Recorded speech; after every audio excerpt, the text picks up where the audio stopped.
Hey everybody, welcome to Obscurities in Miniatures, and today I've got to get something off my chest, or actually my table. I've got to get something off the table and my chest, and that is my ridiculous backlog of models. I have been printing and printing and printing, and I always have the idea that, oh yeah, I'm going to do a video on this, this, and this, especially when it's a company that I really like. And sometimes I just don't get to it, and then everything piles up, which is exactly what's the case. And we're going to start with this first model right here. Today we're going to do the best we can to clear our backlog of Broken Anvil miniatures. So, if you've listened to me enough on these videos, or if you've watched enough, or if you haven't, I'm going to say it again. I absolutely love Berserk. Kentaro Miura's manga was a big eye-opening experience when I first discovered it in the late 90s, and was a fan ever since. And, you know, his death was very tragic. He's absolutely going to be missed. Super excited to see the manga coming back. But this model in particular was the one that very first caught my eye from Broken Anvil, and this is their Rat Guts model. Now, yeah, rat guts, what is that all about? Well, if you look really, really carefully, there is a rat face inside that Berserker armor. And I wanted to say there was a tail. Oh, yeah, it's actually part of the tree stump. So this is actually two separate pieces. Voila. So the tail is just going to go ahead and attach to the back. Now, hypothetically, if you wanted to just paint that up like the roots of the tree, I mean, nobody's going to know any better except for me and everybody who's listened to this video. But yeah, do what you will with that. And he's actually kind of large. I want to say that's a 40 millimeter base.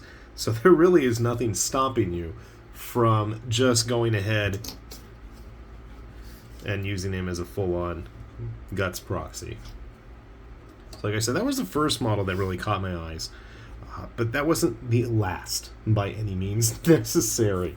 So, later on, I know that they did a set of good and evil angels versus demons type deal. And another thing that I've really liked over the years is Joe Madureira's Darksiders style art.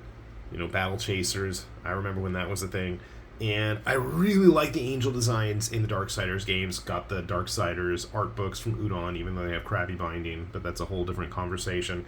And I gotta say, once again, Broken Anvil are one of the few that I think really kind of stepped up and had that Darksiders style angel models. And obviously his wings aren't glued in yet. But just the interesting proportions, and I printed this guy specifically just because he's the most non-human of the bunch. I like that cool, crazy, weird headdress. I did have a misprint, unfortunately. I want to say that both sides of the hammer are supposed to be symmetrical, but it just kind of came out as is. You may not have noticed if I hadn't mentioned that. Maybe you would have because you're so astute viewers. But yeah, I'm going to roll with it. And he's got the skull there in his hand. I thought that was a cool looking model. And he's not super delicately balanced. And like, even though he doesn't have any feet, you know, he's pretty well attached to that base once it's going to be glued in there. So just an interesting, different look. Come on, wing. So I thought, oh, that was it. We're done. We're going to be able to move on. I'm like, nope, because then Broken Anvil started doing their misadventurers. And so I thought this is a kind of a cool line. They had a bunch of, you know, typical adventurers done up in various styles. And again, the first one that really caught my eye was their big tank of a meat shield here. When I noticed that his arm is actually in a cast in a sling, I thought that was a nice, funny touch.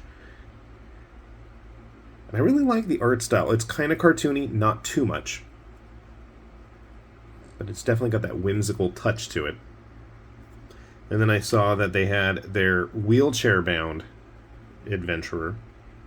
And being a fan of the Four Constables, where you had one of the constables actually with his tricked-out kung fu wheelchair, I was like, oh, this is kind of cool. And you'll notice she's got a cast on her leg. Thankfully, she's actually separate than the wheelchair itself. That's going to be a pain to paint otherwise. And it's got a nice base to get things attached to. The ones that really stood out, though, I can grab them here. I have no idea what this guy is, but he's an alchemist. Some sort of fat little lizard guy. He's very round. I don't have it really attached very well, but that's just because I want to keep his backpack off while I glue, or paint, I should say. I love that hat. Very Tim Burton-esque. And funny thing, Broken Anvil does a lot of short guys. Lots of little short people, which is fun because I enjoy painting lots of short people. But every now and then, they do have some normal human-sized folks. Like the Bullet Witch, also part of the Misadventurers line, which just got me reminiscent of playing Bullet Witch on the 360.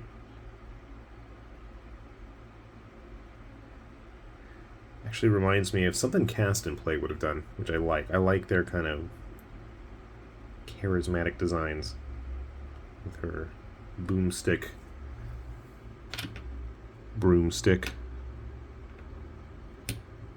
You're not going to stand up here, are you?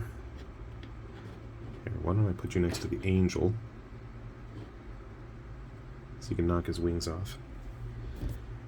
But then I thought, okay, cool. We got enough stuff. We'll finally be able to do a video on this. But then, nope. Then they started to release their Kinjo Island series of figures. I think first we had, what was it, the Clans of the Kinjo Island. And this was a full-on Monster Hunter-esque lineup. So we had people in armor, very reminiscent of actual Monster Hunter sets. Gives me shades of Rathalos and is it leather armor?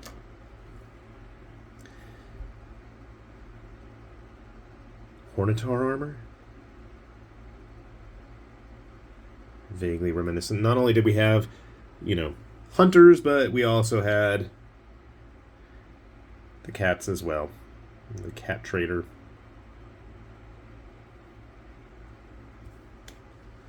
And while I didn't go ahead yet and print up any of the big monsters, it's just one of those things we're going to get around to eventually. And part of the reason was I just had a really hard time. For whatever reason, my printer is not agreeable with the pre-support models from Broken Anvil. Not a huge deal. I mean, I can support them myself. I'm just super lazy, but this was one of the raptors that came in that same set. So you had all kinds of big monsters. I know there were like tusked apes and snake monsters and things like that, basilisk types. And then they went, and then they did a full-on yokai set. And I'm like, crap, okay, well, we've got to do this video. This is getting complicated and complex, and there's getting to be too much stuff. And they had, like, I think these were called, like, the Sanshu. And they were little ninja frogs. He's flying on a giant kunai. How could I not want to print that up? I mean, you guys have seen how many of the Hanzaki from Cobra Mode I've had on this channel, and if you don't want to know, or if you do want to know, you can take a look. There's a ton of them.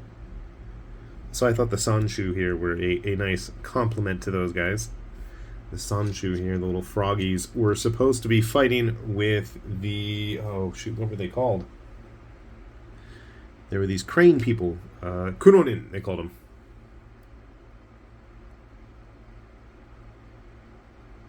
Of course, in my experience, most of the cranes tend to be white, but that's okay.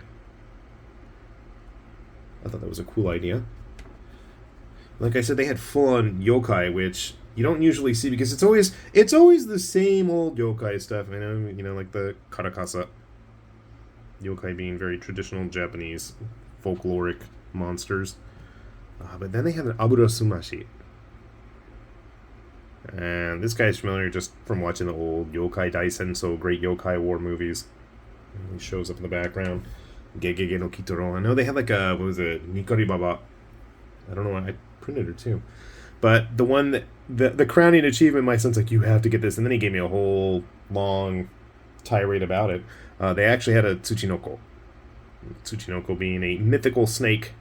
Fat, flat, round snake-like creature, possibly a lizard, a legless lizard, that is supposedly able to talk, telepathically, I believe, and can jump, and is poisonous, but can grant wishes. So anyway, my son absolutely loves Tsuchinoko, is part of a Japanese Tsuchinoko society, being one of the ranking administrators of the North American branch, as well as participating in some various searches in Japan and getting interviewed by the local news channels. I know he's really into that. So I had to add those guys. They had like all sorts of monster hunters, and they had, you know, typical Oni, Tengu, all that kind of stuff too. And I'm like, finally, okay, we can do this video. Nope, then they had to release a bunch of Sky Dwarves, in addition to a whole bunch of other Sky Pirate type things. They had like hobgoblins on hang gliders, but I love me some armored dwarves. No faces anywhere. I mean, I'm thinking these guys are like perfect for Forge Fathers. I forget what they call the drop troops. I don't even know if this is his base.